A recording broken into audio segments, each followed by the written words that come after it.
and this is GamerKulture.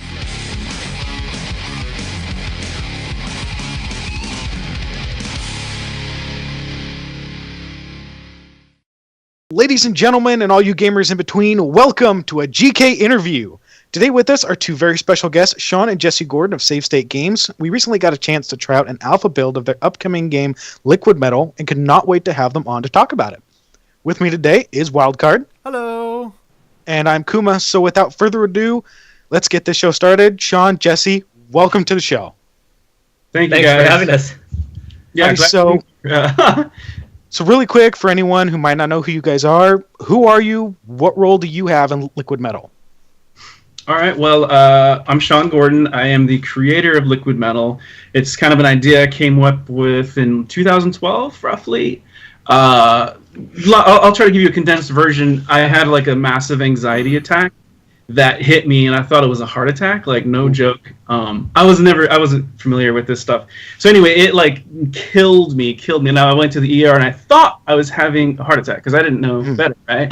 And it felt like that. So like that kind of like changed my life because my mind was forced into that little container that's like, wait, what am I doing with life? You know, I had to really ask the hard questions. If I'm about to die tonight, because it felt like that, you know, like, what do I want out of life? And I never asked myself that. So once that kind of happened, my brain just opened up, and I'm like, man, I want to make a video game, you know? Like, you know, when you're a kid, you have your dreams and you say it, but then when you grow up, you kind of do the opposite sometimes. And I was like, man, I never did what I really wanted. So I'm like, you know what? I'm going to make a game. And that's kind of how this all started for me. And I started drawing out the characters, and I was like, well, my brother's a writer. Jesse, you want to help me? I got this crazy idea. Yeah. So that comes to Jesse over here. And that, just to continue, basically, it's at that point he brings me out of the basement closet and it's like, is he locked in there, or is it voluntary? It was a bit of both, It's like... It's not a Harry Potter thing, but yeah, he came to me with, like, he had most of the game, kind of most of the demo you saw together, and had a lot of the lines done too, but he just kind of wanted a fresh pair of eyes to kind of add, whatever he wanted, and, give it a shot and see if he can make it, a little funny, a little, slightly a little bit exaggerated, but that's kind of what we're doing. Yeah, trying to make it, it's kind of you'll play and you've seen the demo and stuff, and it's this kind of ridiculous idea to begin with, which we'll get to, but let's just play with that, like really kind of start over the top lines and stuff and characters and see if anybody likes it. Yeah, because it's our own world, we can kind of do whatever we want, we have free reign. Yeah. And that's super fun. So yeah, our dynamic together is really special because he's really good with words and I suck with words. I'm the visual audio guy. Give me something visual and audio, and I'll do like some cool stuff. Give me something to say, and I'll ruin it. So I feel your pain. Yeah. So a follow-up question: how much experience did you have before making this and actually making games, or what other projects did you do to help you develop this game? For me, I have zero experience making games. When I first started this last January, I had no idea how I was going to do it. I just knew I wanted to do it, which was a very weird thing. So I don't have any programming experience. I don't even want to know how to program. I don't want to, I was just like, I'm going to figure this out. But my background is actually in film and TV. So I have a lot of experience, like, cinematography, editing, coloring, how to frame things, do scenes and stuff like that, actors, voice. Yeah, we're going to touch on that later. That's one of those silly questions I told you I had. Oh, definitely. So I kind of bring the film aspect to it, and I kind of approached it that way. And then I'm like, fine, is there a Photoshop for making games? Because I don't want to. And I found about Unreal Engine. I was like, by numbers. Unreal Engine it is. So thank you, Unreal Engine. Very nice. Alrighty, so one of the questions was, why make a game? What inspired you? I think we kind of know what inspired you to go out and want to make a game. What inspired you to make a game about a little kind of retro 3D adventure robot? Dude, I don't know. I kind of like, I guess like we like our stuff. We like what we grew up with. We don't care about what the generation now is listening to on the radio. Same with video games. Like I grew up with Mario 64, things like like the good Zelda games. So I was like, man, I want to make that. Yeah, I want to make some cool 3D adventures where you jump around, jump on people's heads. Maybe you get some powers, you do some exploring. I'm like, that's what I want to make. So that's what I made. All right. Okay. See, and it's really funny because one of the issues with me was, in the first look that I did was my frame rate issue, which we kind of figured it's probably my onboard graphics card that's causing most of the issue.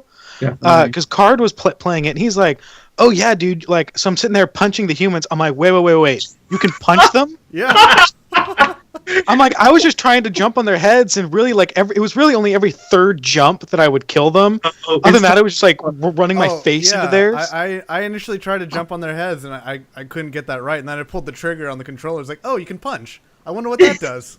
I knew you could punch. Never worked. I would always get close and just die. It's so much better when you start punching. Yeah.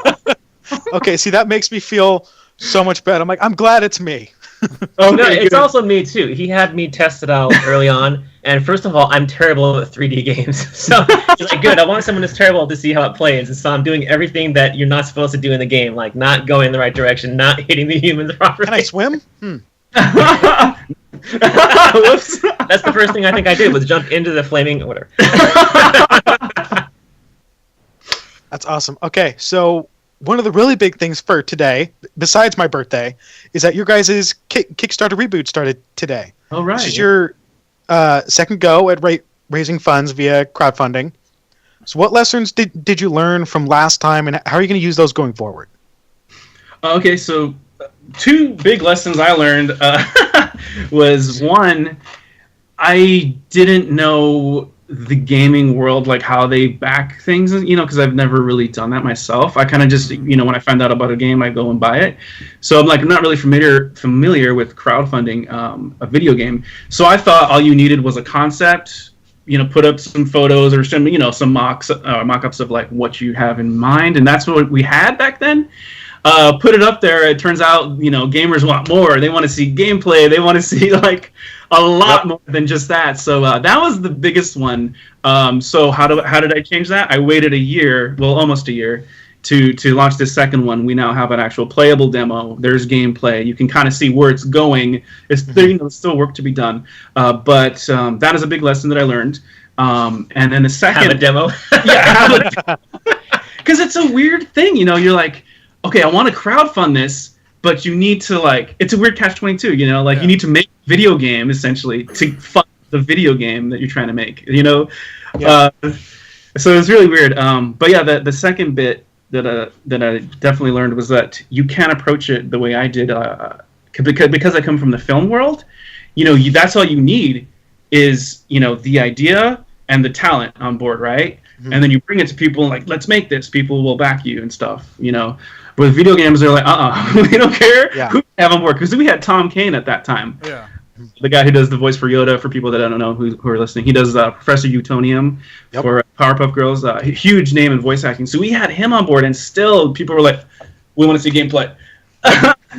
So we learned, okay, this isn't a film. This is the game world. Or I'll take the credit for that. I learned that, we need to approach this like a game should. So I feel like we've got that now. So we launched this, second Kickstarter today. Yeah. The reason that is because gamers have been burned so many times by, like the pre-order, or like, hey, this is a pre-release of the game, or hey, this is an early access of the game, and then they put money into it, and the game never gets finished. Right. It's the Horrible. same thing that happens with when Amazon started letting anyone do a book, for example. It's like everyone started off with greatest, intentions, but schedules get stuff, or maybe someone's just an asshole and wants to take everyone's money. It doesn't come through, so it's like, it's totally understandable. It's unfortunate, but the world is the world. I mean, you guys are already doing better than the devs behind Ant Simulator, so. I haven't heard Ant Simulator. Is that anything like Goat Simulator? So Ant Simulator, the main dev was straight laced, honest. He's like, I want to make this game. They got a ton of money to make the game, and then all of his other production buddies as well as his investors, no shit, took the money, spent it all on alcohol, hookers, and blow, and they had no money to make the game. See, we did the same thing, but we used our own cash for that project. We separated it into I mean, that's the way to go. That's the responsible way to to spend on your hookers and blow is do it your own time. Yeah, but that's a great example, though. I totally understand why people, rightly so, because even some of the big wasn't the big one like 10 or 15 years ago with like was it the guys who did Quake or something who had like a huge team exodus for some reason like that? It was like, That wow, happens all the time. Mm-hmm. Oh God, Yeah. that's yeah. So it's Yeah, it's rough, and especially with gamers are such a fickle beast. You can say, oh, our game is this 3D adventure platformer. It draws a lot of inspirations from indie games from the 90s. You said Mario 64, Legend of Zelda. I know on your website you also say Metal Gear. And you think, guys, this is inspired by indie stuff. It's stuff that you love, that you grew up playing. And they're like, no, we need more. And then you tell them, you take something like, Mighty Number 9 or Ukulele, and they're like, oh, it's inspired from this one game, that you played in the 90s. And everyone's like, fuck yeah, take my money. And then get burned. And then with the case of Mighty Number 9, they get burned. So we kind of touched on this a little bit earlier, but you said with like Mario 64, the old Zelda, and like the old platforming games, what other influences did you have to both gaming and outside of gaming to work on this? Like, what influenced you?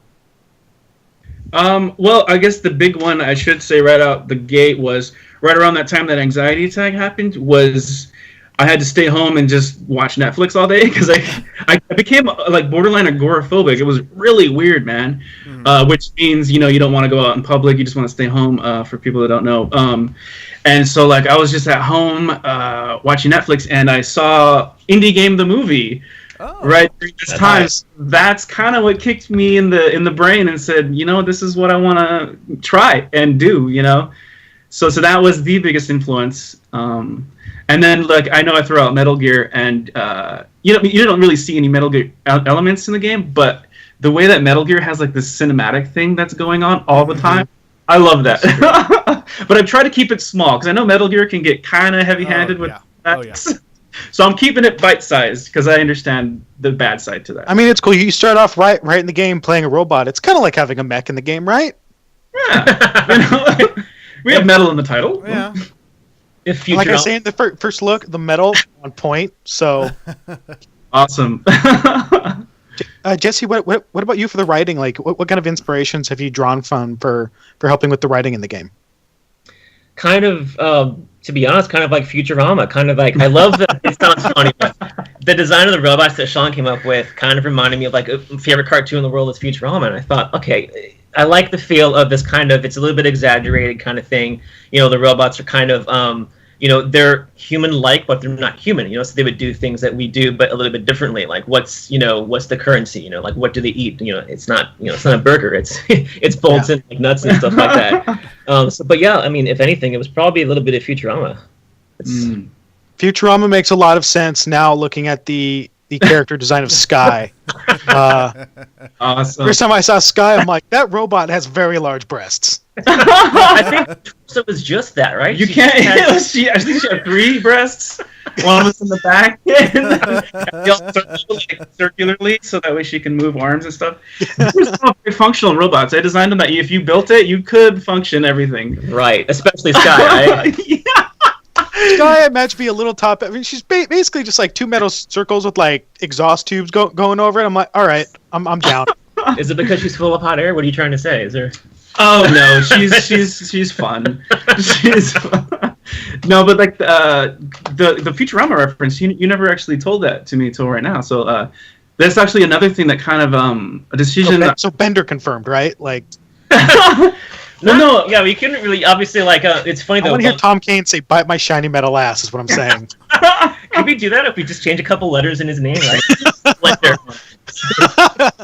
Well, yeah, much like the Futurama robots, we didn't take it Star Warsy. Like, we made it like, okay, these are going to be voiced robots. Like, right. And I guess that's what Futurama does now. I think so. Interesting. That's what I thought. Like when it came to me, I was like, I'm just going to copy Futurama line for line, then change as we need. Yeah.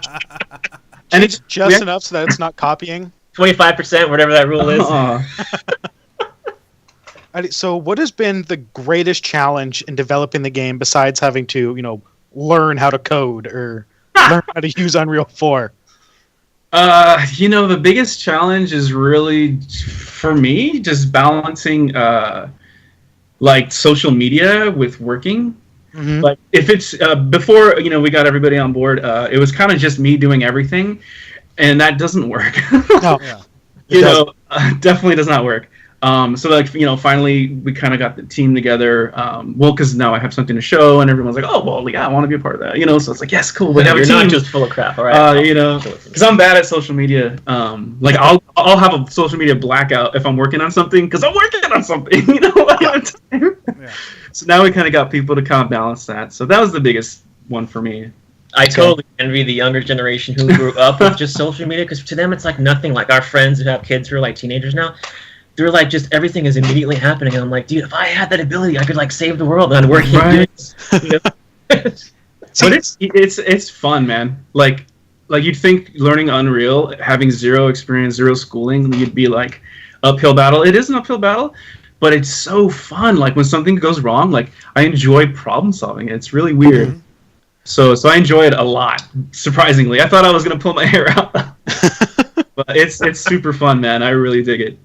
Well, yeah, it's always fun whenever you can problem solve with something that you taught yourself how to do.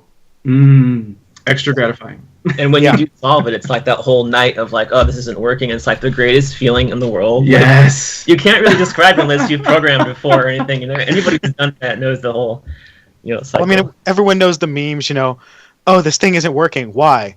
Oh, this thing is working. Why? Or there's the whole saying with like 99 bugs in the code, 99 bugs in the code, squash it down, going around, 127 bugs in the code. It's true. I used to do web design in the old days, and like a lot of the times, like a client would come to me and say, "Fix this," and I would like go through that whole process, and then it would fix itself, and they would go, "Okay, great. How did you fix it?" And I'm like, It's like, yes, I'm great. That'll be $500. that's exactly how it works. All right, so speaking of which, you were initially working on this project alone, and then you needed help. How did you meet the other members for your team? Everybody so far is a family or friend, So I guess Jesse, okay, there's the writer. My girlfriend, she's actually off screen right now. Okay.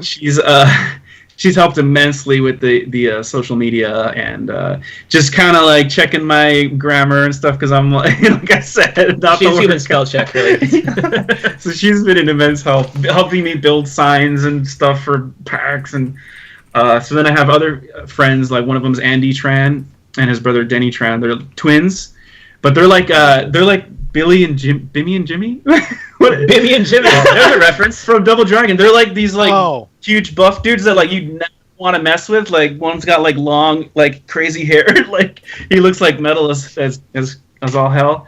But they're like super down to earth, super chill, and they've been helping me out with a ton of stuff. Like we're hitting up, YouTubers and bloggers, and just trying to get the buzz going because that's the stage we're at, is the whole buzz ball. So buzz ball.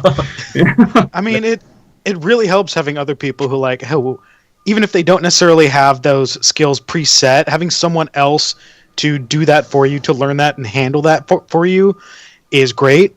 I started GamerKulture 2 years ago as a blog by myself. Ooh. And now everything that GamerKulture does, like if I had to do it all, I'd be screwed. I mean, right. Card, like he hosts, records, streams, and edits the podcast. And we have uploading it. And he's going to be uploading it later. I'm impressed. No. We've got Squeaky Bear, who does the majority of our Let's Play stuff and edits our Let's Play stuff. I write and I edit for the network, and I just kind of make sure all the pieces are staying in place. So right. Yeah, having other people to help you with stuff it's a brain saver. And you don't even feel it, kind of like you said, you started as a one-man thing, and then you're looking back now, it's like this whole other, operation, and like that you couldn't do yourself and all that. It just like, especially when you're getting old like me, man. I'm just like, I don't want to do everything anymore. I don't have the mental capacity for this shit. I have to go work on my taxes tonight. Yeah. Oh, that's right. I have to adult today. I still haven't figured that one out. But Shit. And I'm like, I'm approaching 30, and I'm like, I thought this was supposed to like click at some point. Wasn't it like No. a switch goes on? And it's like, no. It's a dirty secret that everyone who's older than you always tells you. It's like either 30 or 35. They're like, don't worry, things will just click one day. Okay, well, I'm still waiting. Yes. Is that going to kick in sometimes before Now in the Grave? That would be great. Yeah. Just a few years, you know.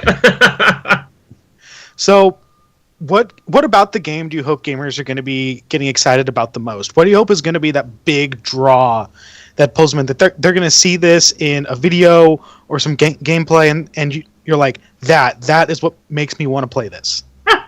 Sky. No. Robot titties, you got me. hey, if that's what the draw is, I'm all for it. But I should be saying something about gameplay and story, but my own personal one is just beating up on humans, man. It's so fun. You know what? You keep those voice lines like that, and I'm there.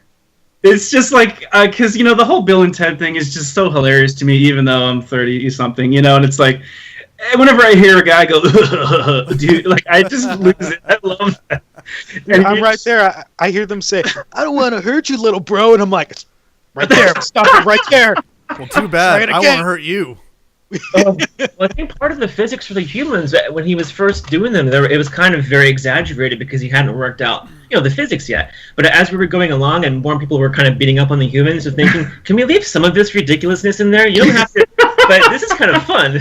Yeah, like they lose all bone structure and they just flop around. Yeah. My favorite part of that, and I don't know if this was a feature or one of those things where you said it was a bug, and then you left it in as a feature, was you kill a human. Sirens, we're in Fullerton. It sounds like it's coming your way, so you might get it in a sec. We'll get it.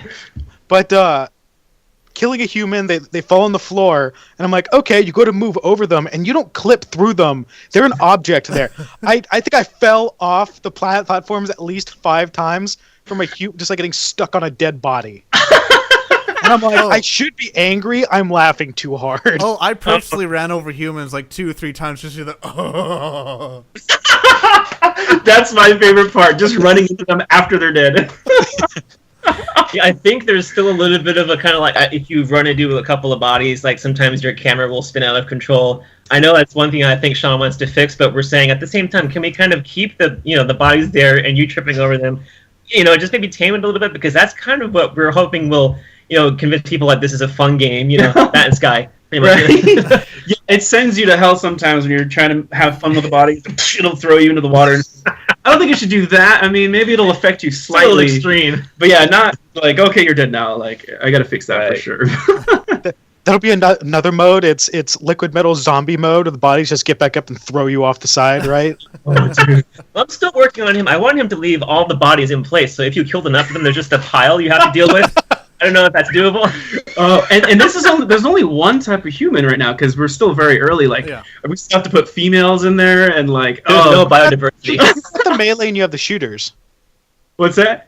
You have the melee guys and the shooters, who's probably one of the 2 bugs I found was the fact that one dude was shooting me through a wall. But yeah. There wasn't enough time to fix that bug, unfortunately. Why am I taking down? Oh, he doesn't get there's a wall there. Okay. And do that again. I'm like, okay, that's fine. I just got to keep sprinting. What else? But besides all the fun, weird side stuff, like, I think there really is a good story behind it and an interesting world that hasn't been done yet. So we're excited to do that. And there is a reason for the red planet. It's not blood. We will be revealing it in the game, so you'll have to wait for that. Looking forward to it. He's good. I love that the writer is like, really? That's like the sad part is I was only about 50%. As I said that, I was like, "Oh, that's right," and then didn't say anything. That was live action NDA right there. Non-disclosure at its best. What? Yeah, I don't know. I just do what he tells me, really. Yeah, like I do also hope too that the characters, I know it's the humans is the create, but I love the characters that Sean came up with, because like at the very beginning of the whole thing, before it was a game, before he found Unreal, he just showed me like a sketchbook with like the 12 or the 8 to 12 characters that he had and all that. And I was like, oh, this is so cool. This is kind of like, this is Futurama, right? Like I can see this going somewhere. So hopefully there's a little bit of that too. Like if you play the game and you hate everything about it, but you like one of the robots. Perfect. This game sucks, but Sky's all right, so I guess I'll keep going. I'd be happy with that. You just to see someone wearing a Sky t-shirt who hates the game. Beautiful, beautiful. All right, so where do you see indie gaming going in the future? Becoming a powerhouse of gaming industry, or staying smaller and more niche? Interesting one. You got any thoughts? I think it's just like, how everyone's doing apps, whereas 10 years ago, like, it was kind of like hardcore programmers had to do it. I think now, because of things like the Unreal Engine and stuff, you can, if you have an idea, you can pretty much make it. So it's like, it's not, I don't think it's going to like explode, like everyone's going to be making money off of it. You still have to make a good game and follow through and all that stuff too. But you have the ability to do it kind of on a moment's notice. You come up with an idea, call your Asian friend and say, can you program this really quickly? That's, we can bleep that. But no. No, we don't bleep that. That's out there for the world now. But yeah, it's like 15-ish, maybe 20 years ago when Amazon started doing the book thing for just independent authors. Everyone thought it's going to revolutionize the world. Print books are going to be out, ebooks are going to be in, and to an extent, yeah, there are more ebooks out there than ever. But there's still a huge, amount of paper books being sold. It just depends on kind of, where you want to go with it. So I think indie game is the same way. It's an option to get in. It's an option for big, game developers who have fallen out of contract or something to continue a project they've worked on and find a whole new audience. So it's really just a big tool. Like it's a giant wrench. Yeah, but it is still, I mean, speaking from experience, it is still hard enough that you really got to devote a lot of time and know-how to it. So even if you did have the tools available, you kind of need more than the tools. You need drive, an idea, and perseverance, and a lot of people don't have all three of those. Yeah, I hear you. Yep. Disregard for sleep. Oh, pretty much. And like belly, you need to be able to be cool with getting the belly, because dude, man, I'm halfway to making a game. Sweet. Dude. Yeah, I want to start working on that though, dude. Skinny fuck. Wait, what? What are you talking about? Relatively, compared to me. Alrighty, so what kind of? So we talked a bit before about Sean. You've worked with movies and TV a bit. What have you guys done like outside of gaming? What other hobbies do you pursue? You want to take or is gaming it? I'm a very boring person. While Sean thinks of his list, I pretty much do a lot of writing and like a lot of. I used to play a lot of games when I was a kid, fell out of it when I hit my 20s. I was like, that's dumb, right? And then you kind of come back to it in your late 20s realizing, I'm missing out on so much. So I've gotten back into games again. I got my first Steam account last year, so now it's like games and writing. Welcome to hell. I have time socializing. Well, I think for both of us, we've kind of both, like, over the past 2 years, maybe got into board games again. I think everyone is, since right. Apple's Cards Against Humanity. Party games, specifically. Yeah, they're super fun, man, especially with people our age. Yeah. If you ever want to laugh, you should look up the Gathering has a podcast called The Gathering, and they recently changed up the format where they'll talk for a bit, and then towards the end of the cast, they play some kind of usually a card game or board game that's more audio than visual. Right. We do a lot of one called Red Flag, where it's kind of like one person is kind of like it for the round, and they really don't do much. Everyone else is trying to sell themselves as like a dating perspective. Like, oh, here are my benefits to dating me. Yeah, you have 2 white cards, which are your benefits, and you have a red card, which is your red flag. Oh, I've seen it somewhere. Usually they're pretty adulty, but we play with the ones that are like up there. Yeah. So it'll be like you should date me because every time you get an orgasm, you get a wish. Mm-hmm. But my semen is made out of spiders. That's also my line too. That's interesting that we have to say. Oh, dude. No, just like 2 weeks ago or whatever, it was my mom's birthday. And we've always played Cards Against Humanity with other people who own the game. Mm-hmm. And we're like, man, we should play that, like, let's show the family. No. Oh, no. You don't play Cards Against Humanity with your mom. For sure, you don't. But we took it to the next level by accident. We went to Barnes and Nobles with the mom and the daughter, which is our sister. We bought Crabs Against Humidity or whatever, the knockoff, because we couldn't find the actual game. So, and they were like, let's play it in the middle of Irvine Spectrum and get some tea and coffee.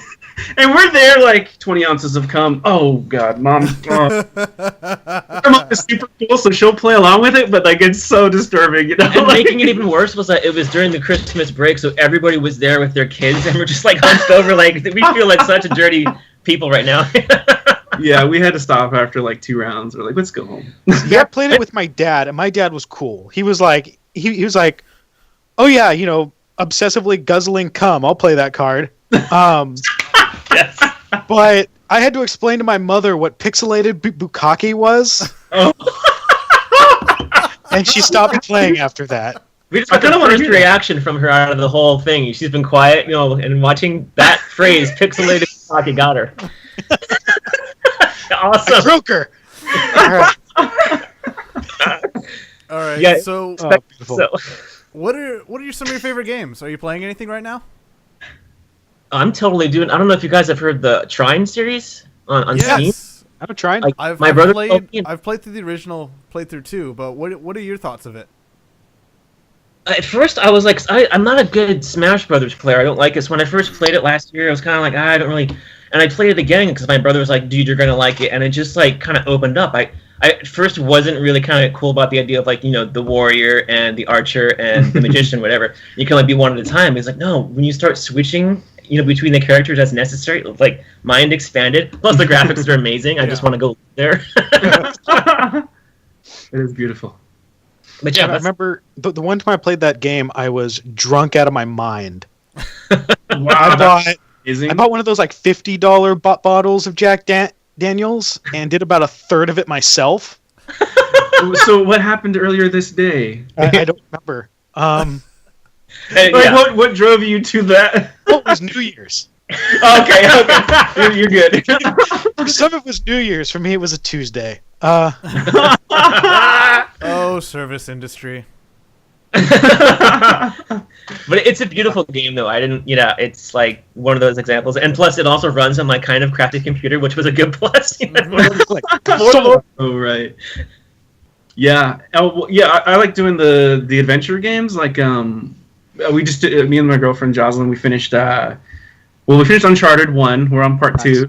Right. I played all 3, but I got to catch her up. Mm-hmm. So we're doing that. Education. It's important. Yeah. And then individual. Tomb Raider. Have you guys done the latest Tomb Raider? Yeah. Okay. Latest? No. The Latest, but the previous. The remake. Reboot, yeah. Like the reboot. I played that. Loved the hell out of it. Love it more than Uncharted. It is. Started that, good. actually. Yeah. He's playing that, right? Yeah.